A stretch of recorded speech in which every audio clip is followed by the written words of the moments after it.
Chapter 7, Quiet Money. Getting money and getting killed seemed like one and the same around my way. Every male I saw getting money ran the risk of losing his life and freedom, and many of them did. The way I saw it, if you lost your freedom, you lost your life anyhow, because then you really can't get no money. In 2 years' time, I counted 20 male teens dead. 12 had actually lost their lives. The remaining 8 were hauled off in police cars, heads pushed down by the palm of some questionable cop's hand, cuffed and carted away for a long, long time. And this was only in my building. I didn't count the dead from the other side of my block. It was crazy how they left the yellow tape on the walkway tracing out the body of Daquan's dead little brother, DeLeon, the asthmatic one. He got popped on the block at age 15. Somebody spray painted the outline of his corpse and drew a mural on the ground in his name that read, "Only the strong survive." I looked down at it one day as I walked by and figured his brothers blamed him for not being gangster enough to stay alive. Another time, 2 teens had lost their lives throwing a party around our way in the tiny rec center. They was trying to make some money. One was an MC, the other was his DJ. Now they just dead. They brought my building body count to 22 in 2 years. In 4 years, the count exploded to 46. Getting money was usually the reason, or somebody jealous that somebody was getting money, or somebody stealing money, or the cops shutting people down because they don't want nobody around here making money or just because they felt like it. We made quiet money, Uma and me. It was strange to us how an American salary was so much more than a Sudanese salary, yet American workers remained poor. It was strange remembering how Uma's employees back home earned so much less money but had so much more. Swiftly, we realized that a salary here meant next to nothing. We needed to have a business of our own. Together, we decided to build the business most familiar to Uma, modeled on the one she built and operated back home, but on a much smaller startup level. I had faith it would work. I knew that there are very few people who can do what Uma does the way she does it. Once people found out about her products, there would be a demand, I thought. Every day after work, Uma would be telling me her ideas for improving her workplace, including introducing new methods and products. She pointed out that the factory had more advanced machinery and a larger operating budget than she ever had back home, but they worked with a simple and lower quality fabric and cranked out garments with limited, unexciting patterns and designs. On the flip side, Uma was an expert in textiles and designs and could make everything beautiful. She knew all that a person could know about fabrics: cotton, linen, silk, wool, seersucker, jute, leather, suede, their grain, grade, and quality. She also knew about coloring, blends, and dyes. She was so nice with her fingers that she could stitch elegant patterns and pictures on brocades and do embroidery of intricate original designs on cloth, clothing, and upholstery. When she was bored, she crocheted and knitted beautiful blankets, sweaters, scarves, gloves, hats, and clothing. All of our beds at home were draped in her work. She told me she began sewing and stitching at age 5. She loved creating designs and clothing, but said that her greatest accomplishment was a Sudanese carpet she made from an elaborate design she saw in her mind. It was the only carpet she had ever designed and woven in her lifetime. I recommended that instead of her trying to get me to translate her suggestions to management in an effort to move up in their company, she should keep her ideas to herself and we should start our own hustle on American soil. At first, Uma was skeptical. To earn her factory pennies, she already worked long, hard hours, sometimes randomly being required to do double shifts. She knew the possibility existed of making money in a private business. Yet, after she received the huge hospital bills for the birth of Naja, which she had to pay on her own, she really valued the limited health insurance we were now receiving from what became her full-time factory job. It offered a financial cushion, and she was afraid to lose it. Also, back home, she had a huge family and friends and community to draw her customers and contacts from. In the U.S., she felt anonymous and isolated. But I was confident and certain about Uma. Besides, I was right there to help out in every way. To encourage her, I had 100 Uma Designs business cards printed up at a local print shop. After dinner one night, when I pushed the cardboard box over to her side of the table, she opened it up and read the card, smiled, then cried. Uma makes everything beautiful was the slogan I had embossed in gold script beneath the company name. She could not even read the English words printed on the cards, but she saw and recognized her name on the card and understood my intent, which meant even more. We learned fast that just having the business cards did not guarantee us any business. Our breakthrough happened when one of Uma's coworkers, a pregnant black woman with a British accent, approached me as I waited one day outside of the factory for Uma to come out. "Your son, isn't it?" she asked. "It's great how I see you waiting here for her each day. I wish my son were so good. Anyhow, I'd like to invite your mom to my baby shower. Here's the invite. You make sure she understands. Good enough?" She looked tired, but she was smiling. "What is a baby shower?" I asked, unfamiliar with this kind of event. She laughed and answered, "It's for the ladies to get together and celebrate the baby that's coming." She rubbed her belly. "Your mom doesn't have to, but most gals bring gifts for the baby." "Okay, thanks," she said, waddling off. I'm sure I seemed calm and cool to the woman, but really I was excited. I convinced Uma to attend the shower even though there was a language barrier. I explained to her that this was her perfect chance to show her work. She should look her best and design and sew the most beautiful gifts for the unborn baby, maybe even for the baby's mother. It was a women's event, so she could get comfortable, unveil, and display everything.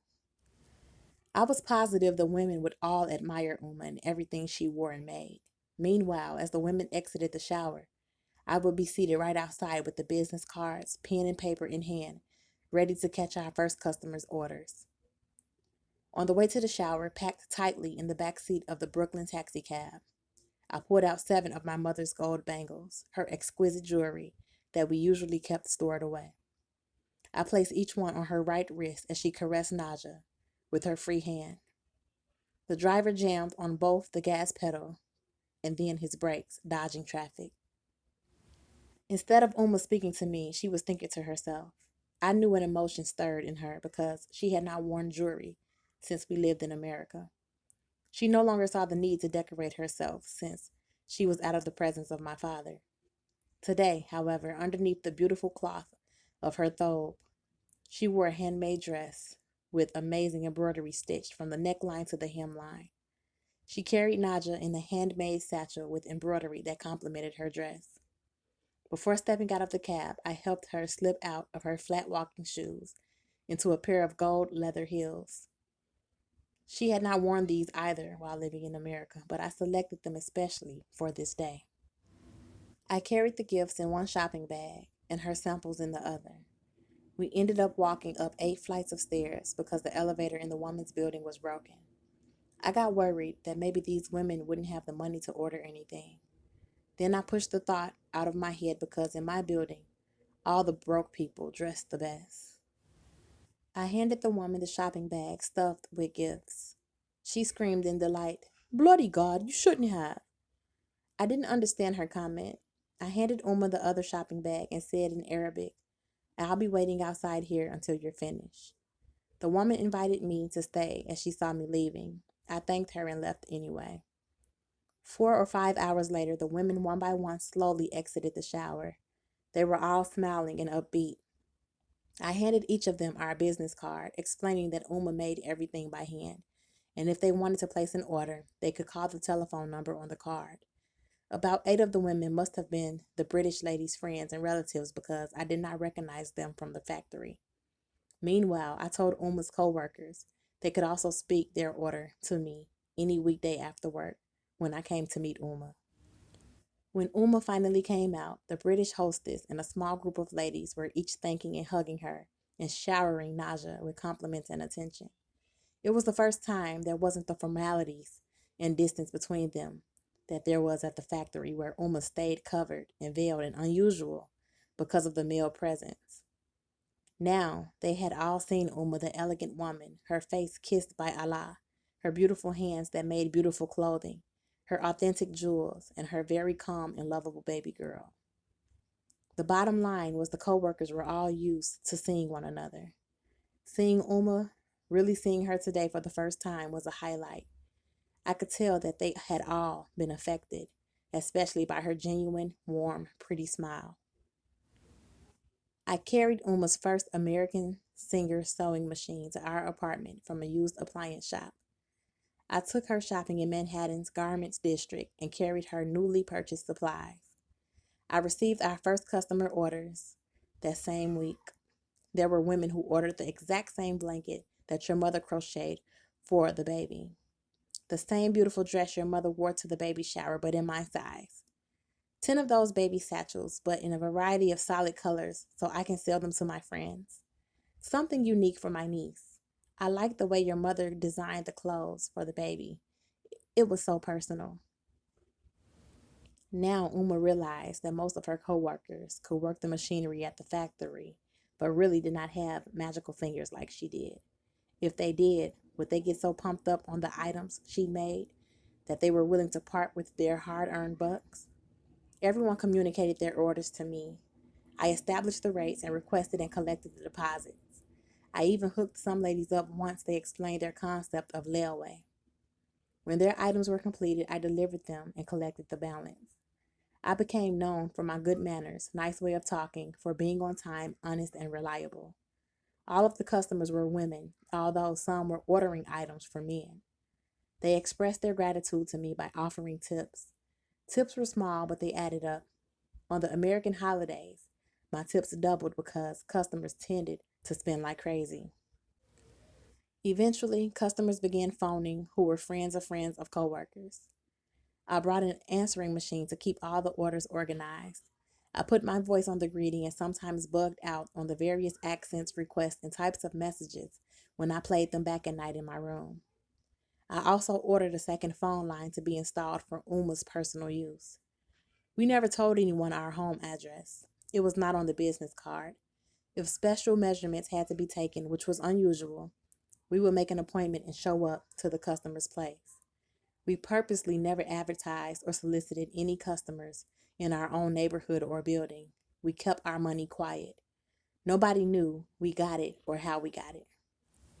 My part in the business may sound easy, yet there were risks involved. I delivered anywhere that a customer lived. I never said no to any address or location. Some of the places were dangerous and fucked up. America, or at least the state of New York, was divided into separate areas. A lot of people were tribal and territorial.